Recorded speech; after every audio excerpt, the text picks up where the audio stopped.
Make better money choices. Choose a bank that takes your money seriously. Business Watch is brought to you by Nedbank.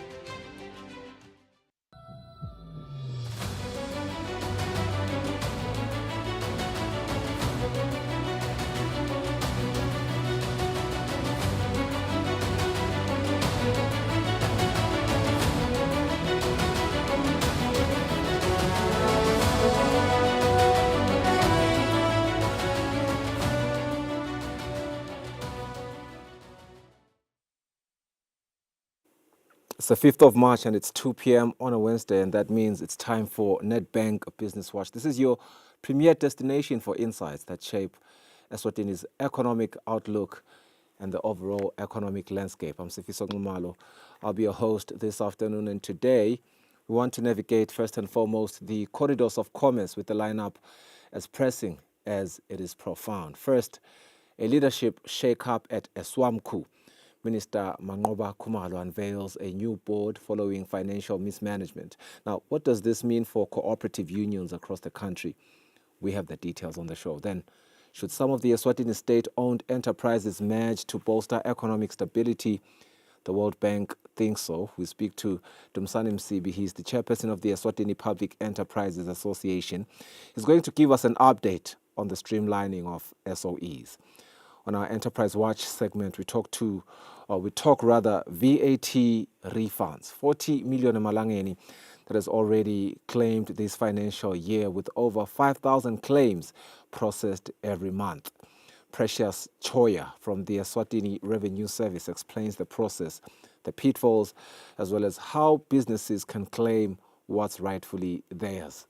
Our digital banking segment, we want to look at digital banking at your fingertips with Nedbank's Thulani Mngomezulu. He joins us to unravel how fintech is revolutionizing banking, making transactions seamless, secure, as well as smarter than ever. Our economic outlook right after our business news. We want to turn to the PEPFAR funding withdrawal, an economic tremor with rippling effects on employment, business, as well as livelihoods. We have seen it over the past couple of weeks. It has shocked all economies across the world. And economist Sanel Lesbia is in studio already. He's ready to break it all down for you. And finally, our market analysis, the Nedbank's treasury team, takes us through the numbers that matter today. All this and more coming up on Nedbank Business Watch this afternoon. Let's get started with our business news. Digital helps you make cross-border payments. Human gives you global specialists. Digital allows you to apply for a loan anytime, anywhere. Human connects you to credit experts. Digital puts you in control of your money, while Human connects you to wealth advisors. Digital allows you to freeze, unfreeze, cancel, and reorder your card. Human gives you that personal touch. Digital when you want it. Human when you need it. Get the complete private banking experience with Nedbank Private Clients.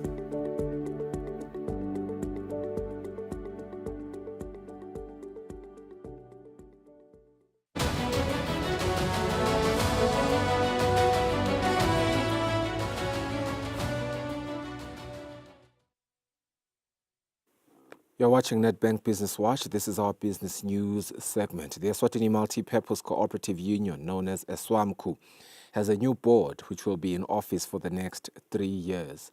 Now, the board, which is chaired by Thamsanqa Phakathi, was announced by the Minister for Commerce, Industry and Trade, Honorable Manqoba Khumalo. Now, the old board's contract was terminated following mismanagement of funds. Following recent forensic audit issues that were identified, we are informed that a special general meeting was held on the 7th of February 2025, wherein this forensic audit report was presented. This report was done by S&G Grant Thornton.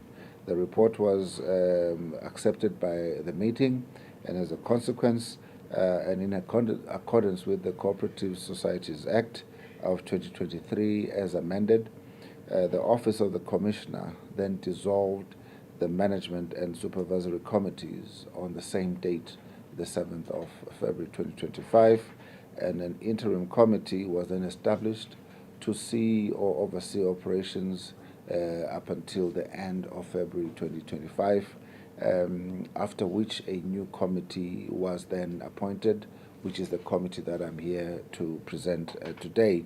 This committee will be in office from the 1st of March 2025 up until the 29th of September 2028.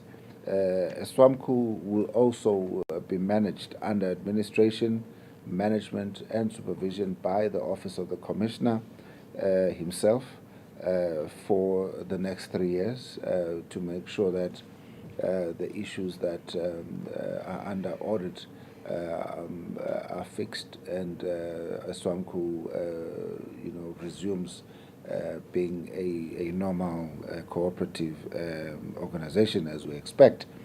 The Commissioner has appointed an experienced board to Eswatini, and we have Mr. Tamsanqa Phakathi, who is going to be the president. We've got Mr. Mhloniphe Msibi, who's vice president, and Mr. Sipho Dlamini, secretary, as well as Mr. Sfiso Mhlongo, who is the treasurer. Each member brings valuable experience from the cooperative sector, ensuring effective governance. The union's supervisory committee will now consist of 3 skilled individuals to provide oversight whilst the union is under ministry administration. These are Mr. Sandile Kwebu, who is the chairperson, Mr. Mandla Masubu, who is the secretary, and Mr. Sipho Gunene, who is a member. There are some state-owned enterprises that should be merged in order to make a meaningful contribution to the economy. Others should be streamlined. This was the recommendation of the World Bank, and we asked the chairperson of Eswatini Public Enterprises Association, Dumsani Msibi, on the progress that has been made. He explained that they are strategizing on how they will work on government's plan of action in relation to ensuring state-owned enterprises do indeed play a role in economic stability. There is currently an ongoing overhaul of the Public Enterprise Unit Act, what we call the Public Enterprise and Control Act, under ESEPAC, and consultations are ongoing among all stakeholders. We are key stakeholders, as this legislation will directly impact on but the main purpose for that is to try and improve the effectiveness and efficiency of state-owned enterprises, but most importantly, to also improve on the governance, because governance is critical for these institutions to operate well. To your question regarding the pending consolidation of public enterprises, that matter is still alive. It is on the table, and it was discussed at this last engagement.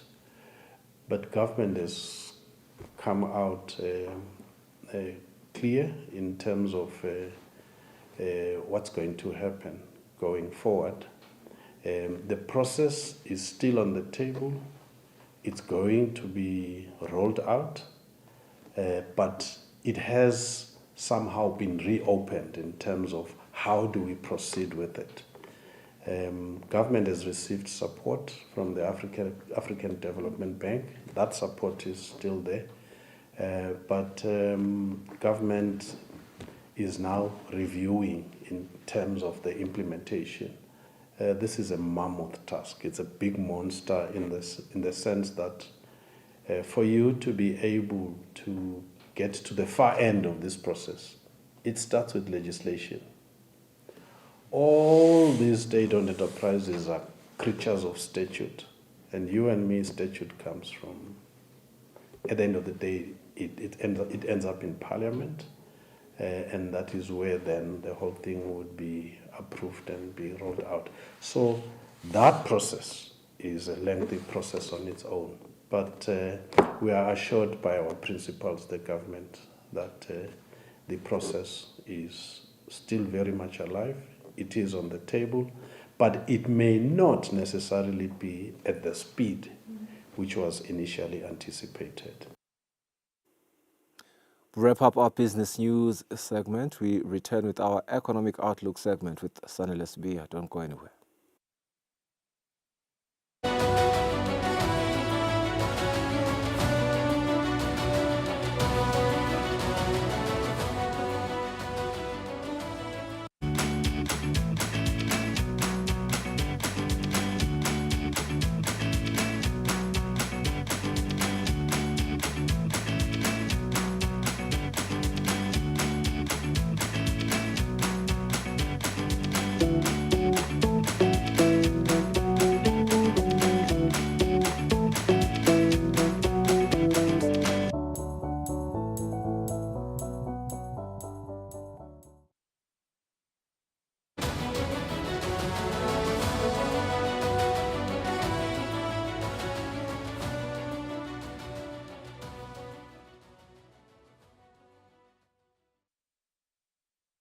Role of PEPFAR funding has sent a lot of shockwaves across multiple sectors, leaving businesses, leaving NGOs as well as individuals scrambling to assess the fallout. Over 900 jobs have already been lost. Supply chains are feeling the squeeze, and the ripple effects are expected to stretch far beyond the immediate healthcare sector.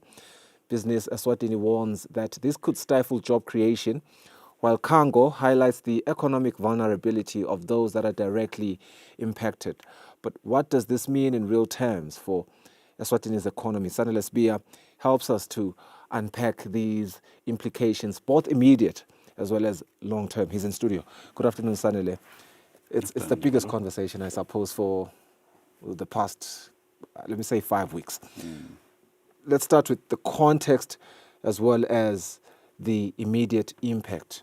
900 job losses, that's a lot. And I'm sure it's more than that, if we're being frank. That's an estimate. But from an economic standpoint, how significant is this development?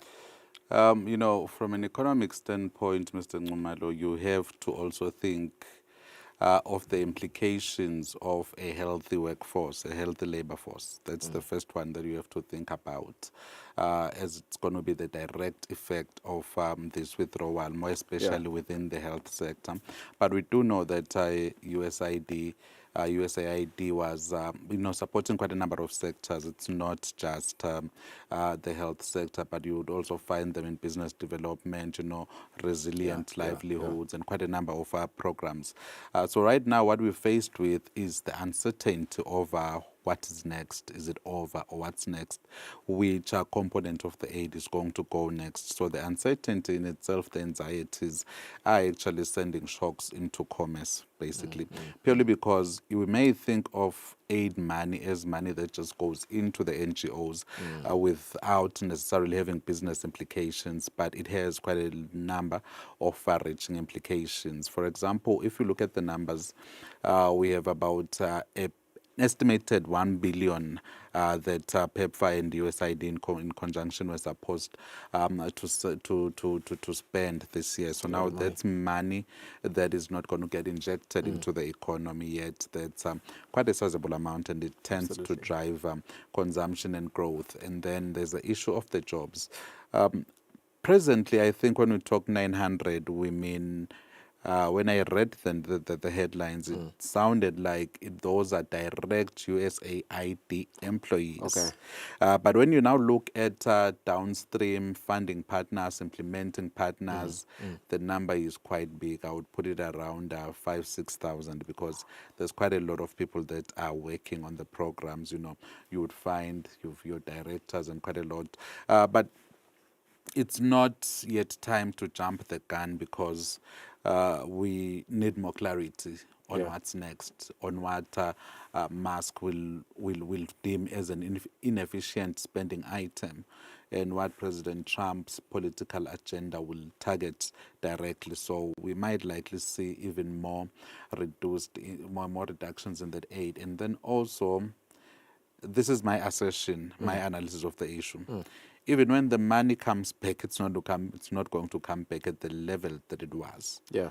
That's the one thing that we need to also brace for as a Going to country. be a small fraction. Yeah, it's going to be a small fraction. I think it's also an exit strategy. If it does come back, it's going to be some sort of an exit strategy to say we are now leaving, stay with this. Yeah, you speak of your own assessment being 5,000 to 6,000 Yeah. jobs that is downstream, from as a ripple effect from of obviously the 900 that has been spoken about. But it makes me then wonder about the kind of strain that is therefore placed on household as well as consumer confidence, given the fact that these employees had their own financial obligations. Yeah, so that is quite an important question to consider, more especially on the economic front and, that business type of implications. Number one, when you talk of obligations, we could mean financial obligations with the banks. And I think, ad hoc evidence or anecdotal evidence that we get when you're walking around, people are already taking back their cars. People are already trying to find ways to survive and adjust because nobody likes living in uncertainty. So you would rather just not have this obligation while you're waiting for the next 90 days, such that by the time you take it back, it's an issue of, you are already in areas which you would then still have to pay regardless. So we're seeing people doing those shifts, people moving into smaller places. So what that does right now is, it tends to limit the demand within the economy and that overall expenditure, because we know that is what drives growth. Yeah. And in a situation where we've had stagnating real income growth, so we really, as a country, cannot afford to have such a leakage, because when you look at this, it then presents itself as a leakage. And then you've also got to think of the banking sector. So imagine if, for example, you are a small microfinance institution, and then you are probably targeting that clientele. So you are probably, your portfolio is probably overshadowed by those NGO employees. So imagine what's going through right now. Imagine what's happening right now, and then imagine those other businesses on the ground that were benefiting. For example, when there was those activities, you would need vendors to sell food. You would need the branding vendors. You might also need transport, and then you would also need the sound equipment and quite a lot of other things. So there were those direct economic benefits that come out of this. So now all of those are in limbo, and then imagine those people who were living off of that, over and above and beyond the directly affected employees who are working with the NGOs. So you'll also see those downstream effects. So again, just like as positive injections into the economy multiply, we talk of a multiplier effect when we're saying, no, government is injecting this much, it's going to multiply this way. So by the same token, even negative impacts get to multiply by the same token. It's quite hectic, and I love the way that you paint the picture of the downstream effect of what is really happening here. You think of the Look Commission. There's a big retail shop there, but the Look Commission, which has lost a substantial amount of customers. Similarly, the street vendors there, those women that we see there, some sell chicken dust, some fruits. It's quite a big hit there. But can we quantify, as it stands, we know that we are facing a really, really bad situation when it comes to unemployment in Eswatini. Business Eswatini has warned of slowed job creation. Can we quantify how might this really impact Eswatini's overall unemployment rate? Thinking of that it might seem to be a bit insignificant when we're looking at it statistically because that's plus minus 5,000 people who are actually joining the unemployment pool. For me, when it comes to unemployment, it would be more, what is more pronounced is the slowing of the job market, because what this essentially does in terms of the job market is it is now, removing that NGO sector, the USAID funded sector. So that means right now we do know there were no jobs already. It was quite difficult. Getting a job in Eswatini has actually become a job in itself. So right now, imagine when that space shrinks. And then right now we all have to compete for whatever private sector can now provide. Yet the NGO sector was also providing those jobs. So we cannot ignore that fact. So that means people are going to be most likely they're going to stay within the unemployment spell and that unemployment pool for a bit longer. So it's going to have those multiple impacts. And then when you have new graduates coming into the labor market again, that's going to increase the number with no job prospects right now. Fortunately, I do teach, and I know that most of our students, we were basically training for the NGO sector because it seemed to be the only sector that was employing, So it's just going to be quite market. Like I said, the multiplier effects. It might seem the direct issue right now is the jobs that we are losing, but you've got to also think of the spiraling effects and how it then ripples through the economy. Absolutely. And indeed, too often we hear the conversation around, we do have a lot of higher learning institutions around education. But similarly, we have at least around 2 to 3 dealing with medicine, and we do have some learning in other countries coming back home and looking for jobs, and government and the private sector alone can't be able to take them all. But certainly let's be a succinct and very comprehensive assertions there with this PEPFAR funding. Let's go for a net break. Tulani Mngomezulu chimes into the digital banking of Nedbank. Masbuya.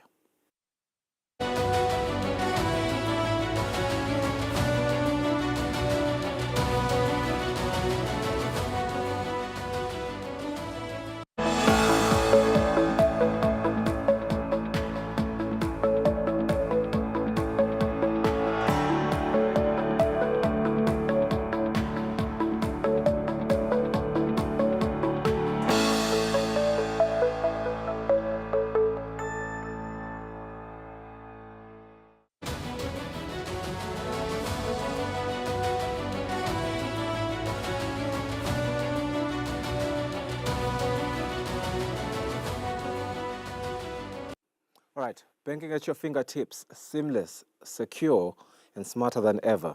From sending money with just a phone number to managing your investments and on the go, doing that on the go. Nedbank's digital banking solutions are rewriting the rules of convenience. But the question is, how does it all work and what's in it for you as the user? Joining us, Tulani Mngomezulu. He's from the digital banking team from Nedbank. He's going to unpack the tools as well as the tech and the transformation of banking as we know it. Good afternoon to you and welcome to the program. It's not your first time on the show, but it's not the first time. Tulani, we talk about digital banking that speaks convenience to everyone, and there has been a conversation, on the streets, especially from the past year with all the, the digital developments that are happening in the kingdom. And Nedbank is in the game, especially in the forefront. Let's talk about, some of the advantages that digital banking comes with. All right. Good afternoon to your viewers and good afternoon to you, Ngumalo. So basically, you've already touched on the digital banking.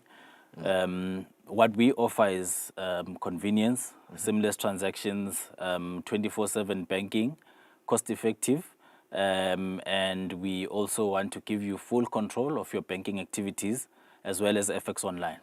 What do you mean by FX Online? Is that Forex? Yeah, that's Forex, which includes your true international payments, meaning you can make payments to any part of the world. And that is using your internet banking. Yeah, 24/7. Okay. What digital banking platforms does Nedbank have for clients? Let's start with individuals. Okay. So for individuals, you have the Money app, Africa. You also have personal online banking. You also have cell phone banking. and you also have ATM IDs, which is your intelligent depositor ATMs. So for individuals, that would be the services that they would make use of. Sometimes it's hard to make the distinction between some of the things that you mentioned. You speak of personal online banking, the cell phone banking. What is the difference there? I've heard so many people not be able to make the contrast. Okay, so for cell phone banking, it's basically the USSD string banking, Star 55 hash, for instance. yeah. So with NetBank, it's star 140 hash, Okay. and then for personal online banking, it's more or less internet banking. Makes sense. Yeah. And then for businesses, I suppose there are, some digital banking platforms for businesses as well. Yes. So for businesses, it's corporate online banking, and we also have the ATM depositors as well for businesses. Okay, so we have individuals and we have businesses. We do learn that under individuals we have at least 4 platforms, and for businesses we have 2 platforms. Yes. I do want to talk about the NetBank Money Africa app that you alluded to earlier. How one gets to download that one. Okay. So if you're an Android user, one would need to go into Play Store, where they would search for NetBank Money Africa. They'd be able to then see the app and be able to then install it into their devices. And then for iPhone users, they would make use of iStore, where they would also do the same thing and search for NetBank Money Africa, and they would then install the app on their phone. What becomes the keyword there? Because I do notice as a NetBank user myself that when I type NetBank, there's quite a lot of apps from NetBank that pop up. Yeah, so the keyword would be NetBank Money Africa. Okay. Once you put that keyword, you'd never go wrong. All right. So obviously I have the Money app now, the Africa Money app, NetBank Africa Money app. Do I have to be a client to be able to use it? So anyone can download the app. So if you're not a NetBank client, one would just select become a client, and then one of our friendly call center agents will be able to reach out to you to assist you activate, which is inclusive of facilitating an account opening with the customer. And if you are already existing NetBank customer, all you do is select I am a client, and you'll be able to then input your profile number as well as your password. Oh, fantastic. Let's maybe now dive into how far-reaching this app is. Who can I pay on the app, and how do I do it? Okay. So basically, you can pay to local banks, South African banks, also international recipients through our FX Online feature. And you can then also make a payment to any valid Eswatini citizen mobile number. So it can be an MTN number, it can be a Swazi mobile number. You can make a payment into that number. Okay. Yeah. Does it alleviate any fears in terms of proof of payment? Do I receive any POP after sending money? Okay. To answer your question, yes, we have 2 ways available to do that. When you make a payment, you define the email address of that particular recipient that you're sending the money to. So you'd be able to then use that as your proof of payment. You can also receive it from a beneficiary that you've paid on your app. Okay. So proof of payment is important because sometimes it is required when you try to access other services, but it's not only the only thing that is too often required. There's also your statement. Am I able to access that? Yes. Okay. You are able to set up your statements per account. You can set up a frequency of your choice. It might be daily, weekly, monthly, biannually, but you can also download it at any time. Yeah. Okay.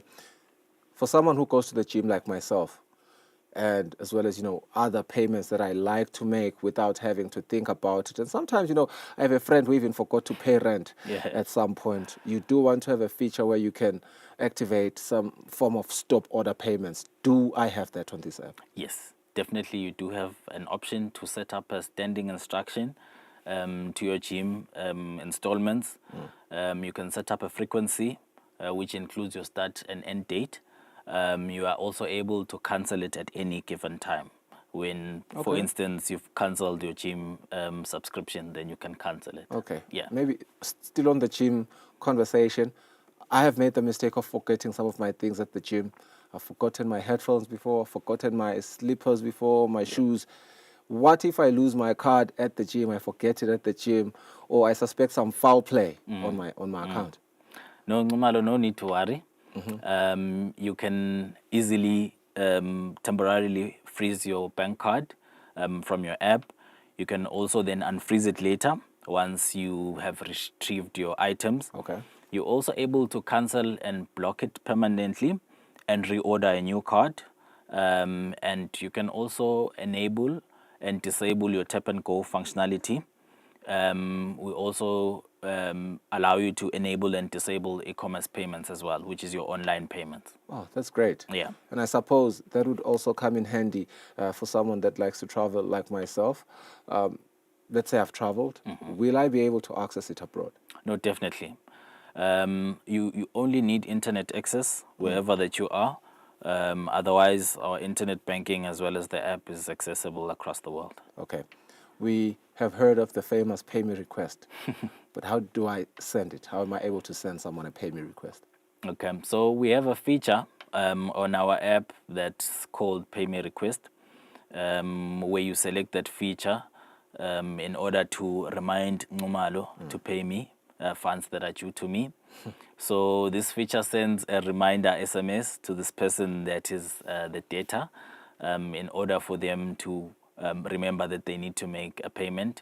So as it sends this SMS, it includes your banking details as well. So this person, once they are ready to make that payment, they're able to then use those details from the SMS. Yeah, no, I think that one would really come in handy because there Yeah. are people that then forget that they have to pay back the money. Oh, But anyway, definitely. can I use the app to send cash to someone who doesn't have a bank account? Yes, definitely. We have a feature where you can send to a mobile number, which we call that product send money. And we also have a feature where one can activate that voucher into Mobi Money and store those funds on their wallet. It's exciting that they can also purchase airtime, data, electricity from that wallet. Okay. Yeah. But can I change my ATM limit? Yes, most definitely. So on the app, we have a feature which is change ATM limit. You are able to then toggle up and toggle down the options depending on where you want your limit to be set. Yeah. Adulting comes with loans, and the thing about loans is you have to constantly be abreast with your balances. Am I able to check all of that? No, certainly. You are able to view your loans, your investment details from the app. You're also able to manage activity, monitor your installments to see if they're still coming in accuracy and your balance is updating correctly. Now, the big question, and this has been quite the thorn for many bank app users, having data or airtime to be able to use it and access it. Is it the same story here? Do I have to have airtime to access it? You'd be happy to learn, Nxumalo, that with the Nedbank app, it requires zero airtime to use it. That extends to your Send Money and Mobi Money as well, which is a great feature. Oh, that's amazing. Well, how do your clients reach out to Nedbank? Are you on social media? Do you have a phone number that they can call if they want Yes. to access these services? Yes, most definitely. So our customers can reach out to us at a help desk at nedbank.co.sz. They can also call us at 32781999. They can also engage with us on social media. We are Nedbank Eswatini on Twitter, on Facebook, as well as LinkedIn. Oh, fantastic. Tshilani Mngomezulu, thank you so much for your time. And I am sure that a lot of our viewers at home want to be clients as soon as now. And they will be sure to check out those digital platforms that you have just mentioned, as well as call that number and visit their nearest Nedbank branch. This has been Tshilani Mngomezulu from the digital banking team at Nedbank. We have been speaking about the Nedbank digital banking products. Let's go for a net break.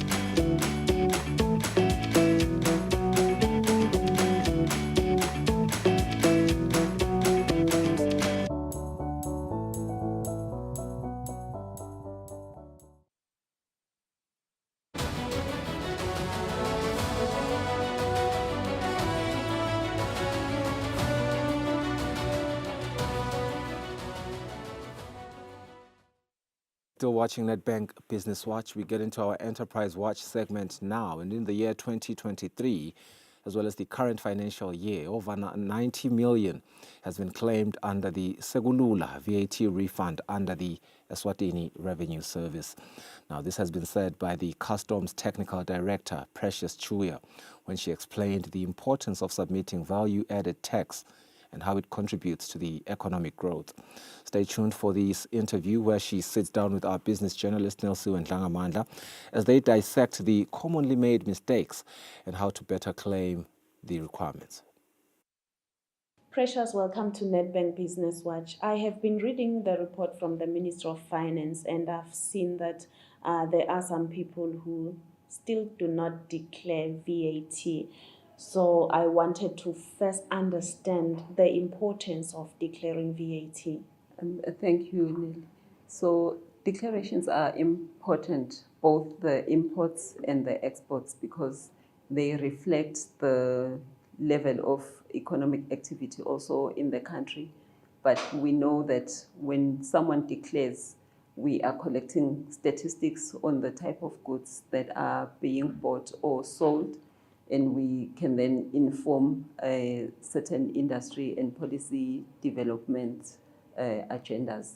However, also what is important, the declarations, especially the ones for imports, they give us the basis for collecting a certain portion of our government revenue. If goods are imported from countries that are not within the SACU Customs Union, then we collect import duties. But a majority of the trade also comes from South Africa, which is part of SACU. And for all our trade within SACU, if it's imports, then the only tax that we collect there, it's import VAT. So basically, we just collect the 15% based on the value and any other costs that are liable for charging VAT. So we're saying it's important because we get that money at domestic level at the time of importation, but also as we continue to trade within SACU, we collect the trade statistics, and the money that is, or the volume of trade that is recorded informs the SACU revenue pool.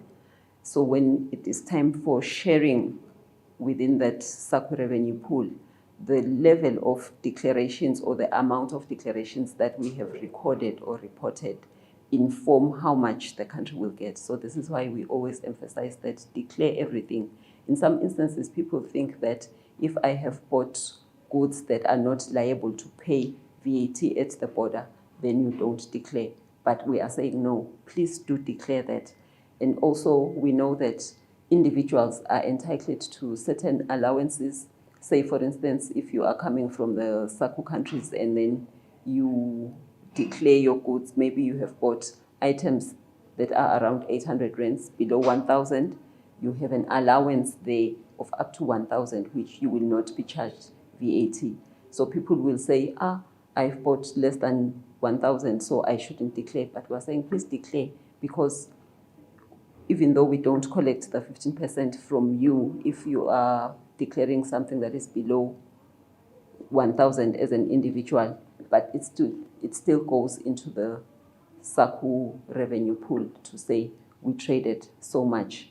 So the importance of declaration, mainly, it's just that we get correct statistics and then it also helps the country to have a fair share within the SACU revenue pool. I'm just thinking that filling of forms can be a very tedious exercise, especially because if a person knows that they have to maybe pay some money afterwards, what have you done as a service to ensure that this exercise is less cumbersome? Very recently, we introduced an initiative which we call Trader Connect. So especially commercial enterprises, when they declare in South Africa, they now have the opportunity to use that declaration from the system to populate the one that is for importing into Eswatini, so they don't have to complete or really spend a lot of time capturing the information from the South African side. So it has simplified the process. But also with the issue of the requirement to pay, with South Africa, there is an arrangement which was launched in 2015, if I recall correctly. Yes, it was in 2015, where we introduced the system of Segulula VAT refunds. So the system allows people, be it individuals or businesses, that buy from vendors who are registered for VAT in South Africa, to use their original tax invoice to claim VAT paid in South Africa, which is then used to settle the import VAT in Eswatini. So we are saying this is a benefit now because you have already paid the VAT in South Africa and we were going to be refunded. But now we're saying bring the invoice to ERS, we will then claim the refund on your behalf and settle your import VAT. It eases the cash flow requirements for the business person or even the individual importer, because Segulula can be used commercially and it can also be used by natural persons. What are the consequences, Precious, of not complying or declaring VAT? The consequences are really severe, because if you don't declare that item that you have not declared, we will seize it and it is liable to forfeiture. So forfeiture basically means you will lose it, the state will take it. But once we establish that you have not declared, the law allows us to charge a penalty that is up to 3 times the value of the item that you have bought. So penalty alone, plus the forfeiture, which is the risk that we are saying we are taking that item from you. So let's make an example here. Say you bought goods that are worth 200,000, so you were supposed to just pay 30,000 in import VAT. But now, if you don't declare, the penalty can go up to 3 times 200,000, that's 600,000, plus the forfeiture, which if we say buy it in full, we will charge a forfeiture of 200,000 again. So you can see that it's really severe. Hence the initiatives by ERS to say, let's not make it a burden for someone to declare. We want people to find it easy to comply. These fines are very steep, and I think it's important for everyone to avoid them. So this brings me to my next question of what are the commonly made mistakes that people should avoid? Okay, firstly, we encourage that the person who is the owner of the goods, because that's the person who's eventually going to feel the pinch, they should be in charge of the clearance process. Even if you engage a clearing agent, it's important to direct the clearing agent to say, these are the items that I'm bringing in, these are the documents that you are going to use, documents being the invoices essentially. So these are the invoices that you need to declare to ERS, and this is the amount that I expect will be paid. So please, when you receive your goods, check that the amount is shown, that this is the full amount that has been declared, and also that the tax that was supposed to be paid has been paid. Now, when it comes to Segulula, there are mistakes that happen in terms of the invoices, the information which is shown on the invoice. We have seen that in some instances, someone will not know what a full tax invoice is. So a full tax invoice is when your goods are above 5,000. You should see that that person who is issuing you with the invoice has shown your name and address, showing the physical address in Eswatini, that these items are going to come into Eswatini, and also the full name of the person who has bought. Then we are saying those are details that are over and above the standard features of a tax invoice, which include the name of the supplier, the VAT registration number, the address of the supplier, and also the description of the goods and information showing that VAT has been paid. So those are the things that we just want our viewers to be cognizant of, to say once your item is above 5,000, ask for a full tax invoice so that you can be able to claim. I usually love numbers, so my next question to you is how much has been paid out in claims, maybe over the past year or two? So on a monthly basis, on average, I would say the claims average around about 400 to 500 per month. And in the previous financial year, the total claims that were made for VAT from South Africa amounted to slightly over 53 million. And this last financial year, then, it's about 40 million that has been claimed under the system. Before I let you go, what is it that you would like to say to Eswatini in terms of ensuring that they declare their VAT? For me, I would say it is really better that you comply, declare fully. If you are an individual, you have the advantage of that 1,000 Emalangeni allowance on which you will not pay the VAT. And for businesses, we know that the VAT that you pay is eventually passed on to the importer, so there is passed on to the consumer. So there is no need for a business not to declare their goods. Looking at the eventual benefit to the country, as we outlined how the SACU revenue is shared, it is informed by the declarations that you make. So please do comply and declare fully and completely. I've learned a lot today, Precious, about the importance of paying VAT to the fines, that it's important to avoid these fines because you are saying that you've made it easy.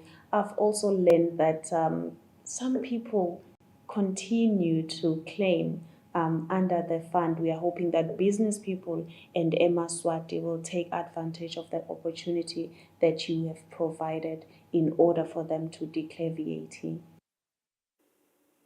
All right, let's go for a net break. Nozibusiso takes us into Wall Street. Masbuya.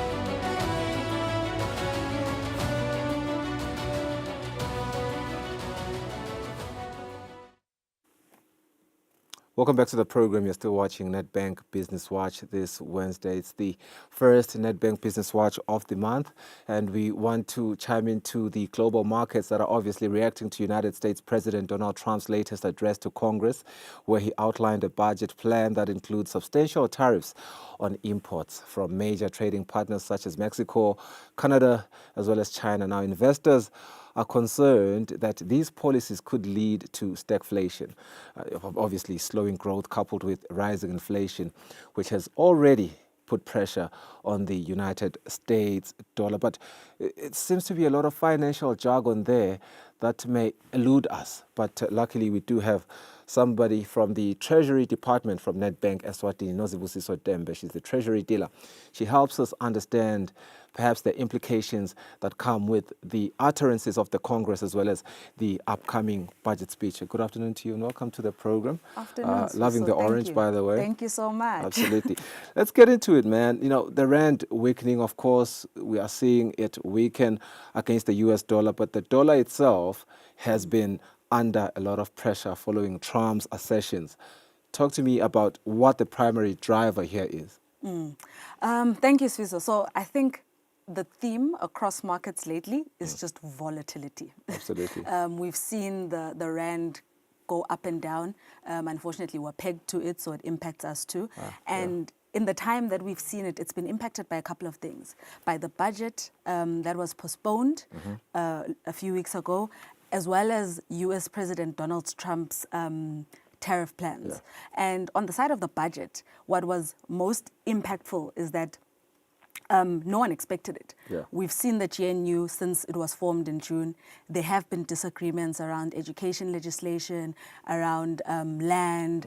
We're familiar with that, and we were expecting it as a market. But what we were not expecting is that the disagreement would lead to a point where the entire budget speech is postponed. And this happens amidst all the changes that are happening ever since President Donald Trump went into office about 6 weeks ago. And it's just been a lot going on. More recently, as you've mentioned, there have been changes to the tariffs. 25% tariffs were imposed on Mexico and Canada. 10%, an additional 10% was imposed on China, leading to 20% tariffs. And in retaliation, these countries have also retaliated, where Beijing imposed tariffs of 15% on farm imports coming from the US. Mexico is expected to impose tariffs also. Canada imposed 25% tariffs. So we're literally watching a full-on trade war. It's quite interesting because, you know, the education conversation in South Africa is one conversation, but the land one also ties into, you know, how Trump and Elon have reacted to what is happening to South Africa. And it's quite concerning just to learn how much power America has right now, indeed. And when they sneeze, we all catch the cold. Absolutely. But I do want us to understand something that is some sort of a contrast here. We are seeing the dollar weakening, but the pound and euro, they have gained slightly against the rand. What is the factor here? Is it independent or it's the same story? So obviously, like you said, when the US sneezes, we all catch a cold. So everything does get affected by the US. But on the side of the pound, we've seen lots of gains from the pound, I think, in the past 1 day or so. And this comes after a bill to a 500 billion euro deal was signed for infrastructure in Germany, and that really impacted. I said the pound, the euro. That really impacted the euro, and it really gained strength because of that. Okay, we are expecting that Trump makes his budget speech. Is it the 12th of March? I stand to be corrected there. The 12th of March is the SA budget postponement. My bad, yeah. So how do we expect that to affect indices? So Trump already addressed Congress this morning for us, yesterday for the US, and there was a lot of mixed reactions around that. In fact, during the very long speech of apparently 100 minutes, some of the Democrats actually interjected and walked out. So it had a shaky start. But he also did indicate that there would be a need for us to power through, or rather them to power through the changes that the tariff changes would have on the economy. It's quite interesting. Let's move into commodities and equities. Gold down per ounce. Is it 2,915.61 per ounce, and this is despite economic uncertainty. What is driving that price action? So currently the price of gold is trading at $2,915.61 per ounce, and gold did fall under pressure due to rising US Treasury yields. As investors are really trying to see the impacts of Trump's tariffs on inflation and global trade. The price of Brent crude also currently trading at $72.41 per barrel. And the price of Brent crude steadied after hitting multi-month lows because the market is expecting that the major oil producers will start to increase production in April. And also there are worries around the US tariff war and whether it'll slow economic growth, and also the worry that it'll also reduce oil exports, especially because China, who's in the thick of the war, is one of the biggest exporters of oil. Everything is in the red, because I'm also realizing that even with global equities, everything is in the red. I mean, JSE All Share Index, negative 0.95%, FTSE, red, S&P 500, red. Everything is red here. Are investors moving away from risk assets in response to Trump's final, or rather fiscal direction? Yes, absolutely. And the worry for investors is around risky currencies. Yeah. So you can see everything absolutely is in the red. And yesterday, as Trump was giving the speech, there were some changes. So the S&P 500, for example, opened quite low due to the risk around Trump's tariffs on inflation. Wow. And throughout the day, as they met with Congress, there were changes. Yeah. During the day, also the U.S. Commerce Secretary hinted that there might be tariff compromises with Mexico and Canada, and that gave it strength. But then as the Congress speech was going on, we saw it start to lose strength, and it currently is where it is now. What's leading the losses in the S&P 500 is the financial sector as well as the industrial sector. Yeah, let's look ahead, even for a minute, if we will. What are some key indicators that investors should look out for, potential shifts in the market? So the first thing would be listening out to just what's happening in general. Inflation is something that the market is really keen on seeing. Right. Those are some of the impacts of all these changes. In fact, unfortunately, what is the African proverb? When elephants are fighting, it's the grass that suffers. Yeah. Exactly. So unfortunately for your consumer, they are going to be impacted by this. It's hard to definitively say now what the impacts will be, but the expectation is that this will be inflationary. Data came out actually of U.S. consumer spending for January, and it had decreased, which indicates that the consumer there's a reduction in consumer buying power. Yeah. And that's now you and me. So there will be inflationary changes. Again, inflation for the U.S. in January was 3% versus December, where it was 2.9%. What does that mean? High inflation, high interest rates. If interest rates are high, our buying power is decreased. Yeah. So there's a lot. I think inflation is a key indicator that we should be looking out for, because we'll be seeing real impacts on that. Thank you, Nozi. We'll see. So the word of the day, volatility, that is exactly what is prevailing on the ground right now with everything that the United States president has been doing. Let's go for a net break. We'll be back shortly.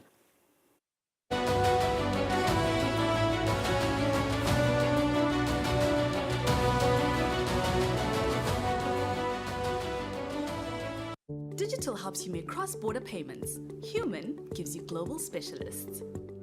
Digital allows you to apply for a loan anytime, anywhere.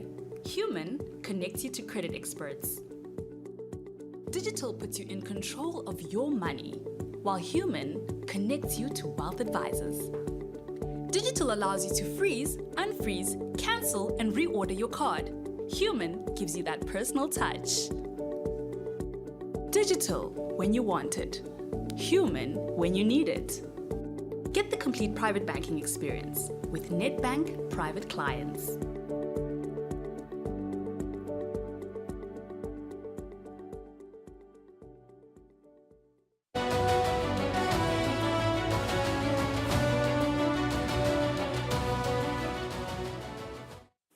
Thank you for staying with us. You have been watching Nedbank Business Watch, the first episode of the month of March. And as we march closer towards the end of the month, we hope that you're going to stay with us. I'll be alone for the month of March, and I hope that you do enjoy the other programs that Eswatini TV has to offer you this afternoon. Bye-bye.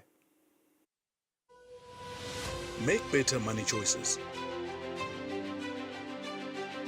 Choose a bank that takes your money seriously. Business Watch was brought to you by Nedbank.